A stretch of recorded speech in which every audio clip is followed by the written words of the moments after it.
Alhamdulillahi Rabbil Alamin.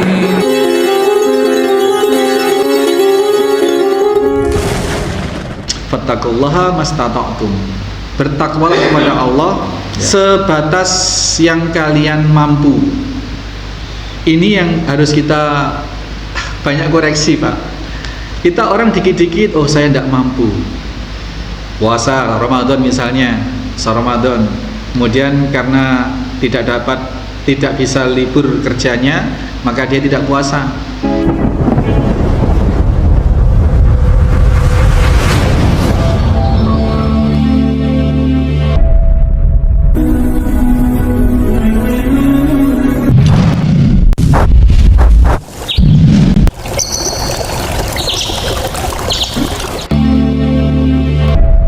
Bismillahirrahmanirrahim. Assalamualaikum warahmatullahi wabarakatuh.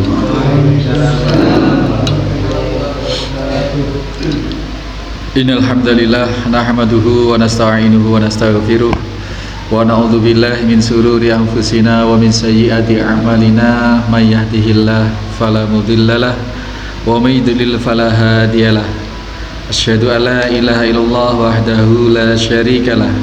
Asyhadu anna Muhammadan abduhu wa rasuluhu la nabiyya ba'dah. Allahumma sholli wa sallim wa barik ala Muhammadin wa ala alihi wa sahbihi wa mawala. Qala Allah Ta'ala, ya ayyuhalladzina amanu taqullaha haqqa tuqatih wa la tamutunna illa wa antum muslimun. Shadaqallahul azim. Bapak-bapak, ibu-ibu, hadirin hadirat jamaah sholat maghrib Masjid Al-Muslimun Curah Ceru Situbondo, rahimani wa rahimakumullah, serta segenap mustami dimanapun berada saat ini, rahimani wa rahimakumullah. Di saat melakukan sesuatu yang tidak dituntunkan oleh Rasulullah, di saat yang sama meninggalkan apa yang dituntunkan oleh Rasulullah Shallallahu Alaihi Wasallam. Dan ini berlaku di semua aspek. Ketika seseorang melakukan sesuatu ibadah yang tidak dituntunkan oleh Allah, yang tidak disunnahkan oleh Allah, dan dia menyangka bahwa itu adalah peribadatan, maka otomatis di saat yang sama dia meninggalkan apa yang memang dituntunkan atau yang disunnahkan oleh Rasulullah Shallallahu Alaihi Wasallam. Maka alam nur minallah ini sangat penting, yang menjadikan satu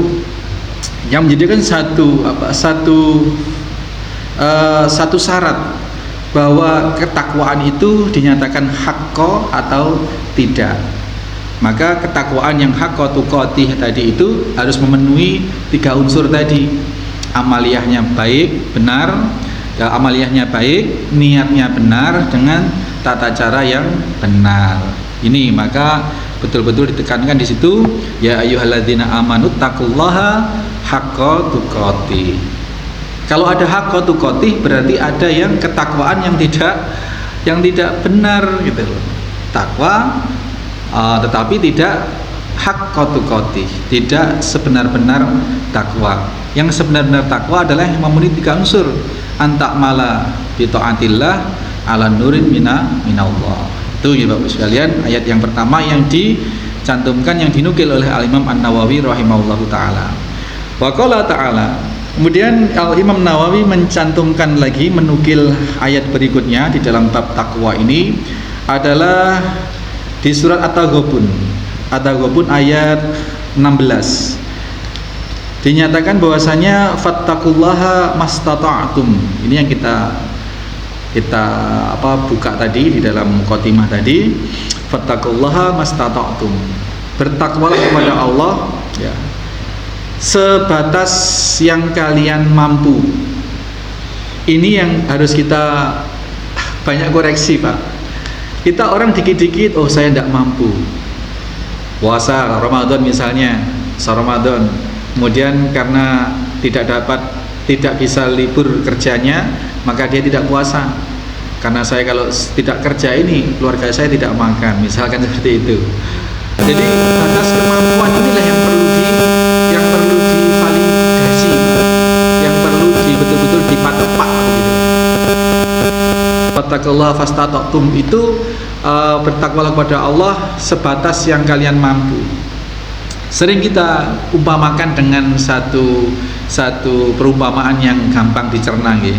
Kalau ada batu 10 kilo di depan kita, kemudian untuk bisa mengangkat ini memang betul-betul sesuai dengan kemampuan orang masing-masing. Kalau anak kecil yang bobotnya belum 10 kilo, ya mustahil bisa mengangkat batu yang bobotnya 10 kilo.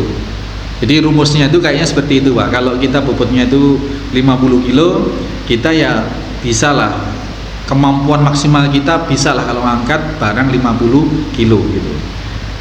Nah makanya mastata'tum ini maksudnya adalah sebatas maksimal yang dimampu. Kalau bobot kita, berat badan kita itu 50 kilo gitu, nah kita ada benda 20 kilo, kita merasa tidak mampu, ya ini berarti belum memaksimalkan sumber dayanya untuk bisa melaksanakan perintah itu. Wong kita itu sebenarnya kalau puasa sehari itu Pak, dari subuh sampai maghrib lah katakanlah, itu tidak akan mati. Tapi orang karena ngelih, karena perih itu sudah merasa nggak mampu gitu. Nah, jadi batas kemampuan inilah yang perlu kita koreksi bagi diri kita masing-masing Bapak sekalian. Oh saya tidak mampu haji, tidak mampu haji, padahal sawah punya Pak, padahal sawah punya, mobil bagus punya. Kalau mobil bagus ini dijual cukup untuk haji. Punya mobil Pajero Sport misalkan, Pajero Sport itu berapa ya Pak? Second berapa Pak? Ayo Pak Fadli biasanya tahu harga mobil berapa? 400 ya?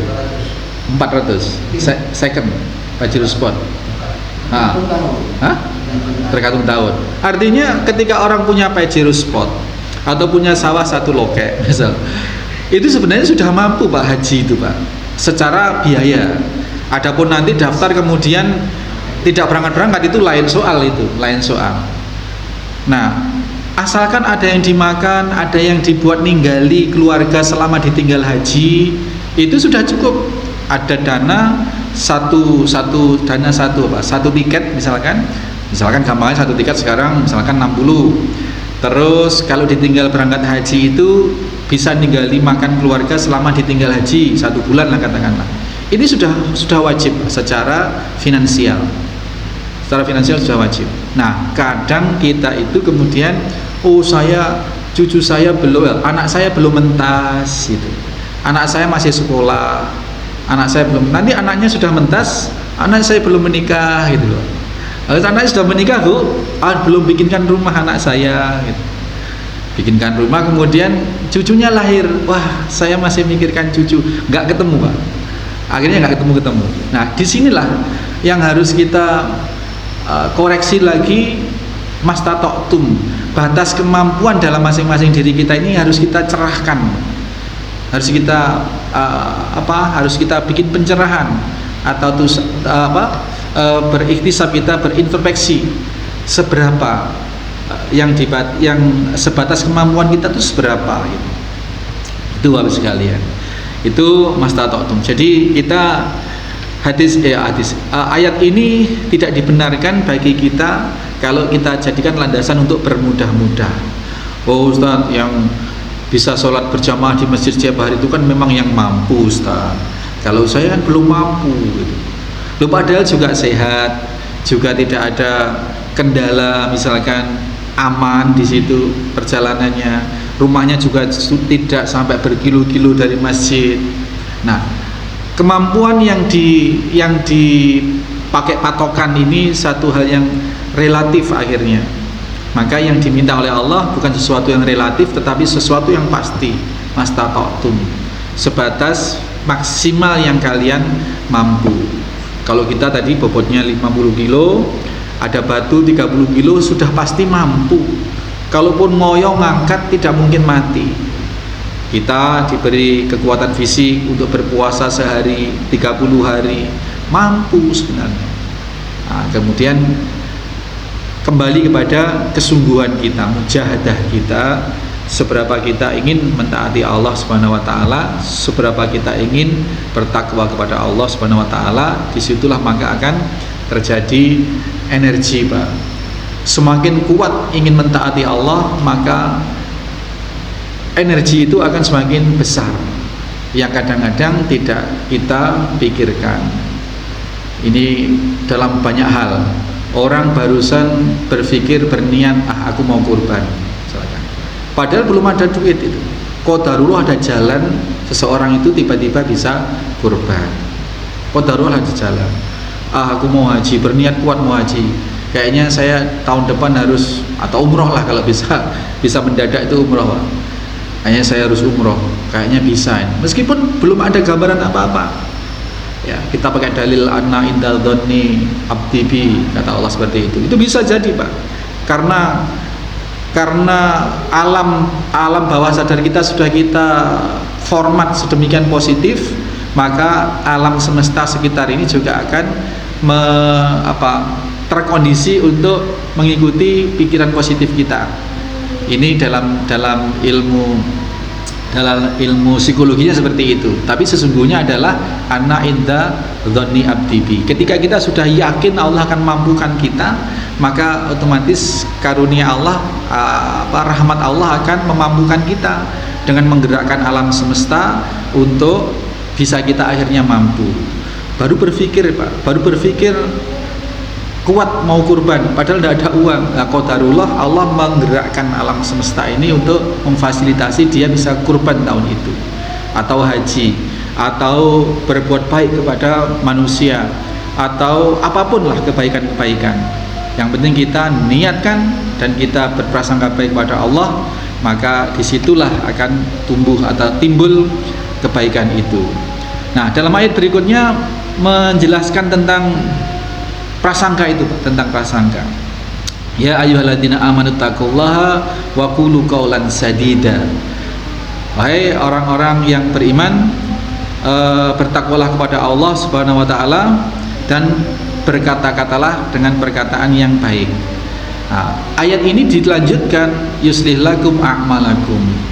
Apabila kita sudah menjalankan ketakwaan pada Allah Subhanahu wa taala, kemudian kita menjaga lisan kita, ya, maka Allah akan patepak. Allah akan mengkondisikan jalan keluar itu kepada kita, orang-orang yang bersungguh-sungguh ingin bertakwa kepada Allah Subhanahu wa taala. Beberapa ayat tentang hal ini Imam Nawawi menyatakan begitu banyak. Tapi dalam muqaddimah bab takwa ini digolongkan menjadi dua, bahwasanya perintah bertakwa dan nanti akan dicantumkan juga di sini, akan kita sampaikan yang akan datang, bagaimana fadilah orang kalau bertakwa. Ini Bapak Ibu sekalian, sampai di sini dulu untuk muqaddimah bab takwa, bab yang ke-6 kitab kita Riyadhus Shalihin. Mudah-mudahan yang kita bahas kali ini benar-benar menjadi satu motivasi sekaligus menjadi prasangka baik kita kepada Allah, bahwa kita insya Allah sudah diberikan fitrah untuk takwa, dan kita pasti bisa kalau kita memang berniat untuk bisa dan memprasangkai baik kepada Allah, bahwa Allah akan memfasilitasi kita untuk bisa bertakwa pada Allah Subhanahu wa taala. Amin Allahumma amin. Demikian ya, kita akhiri. Subhanakallahumma wa bihamdika asyhadu an la ilaha illa anta astaghfiruka wa atubu ilaik. Assalamualaikum warahmatullahi wabarakatuh.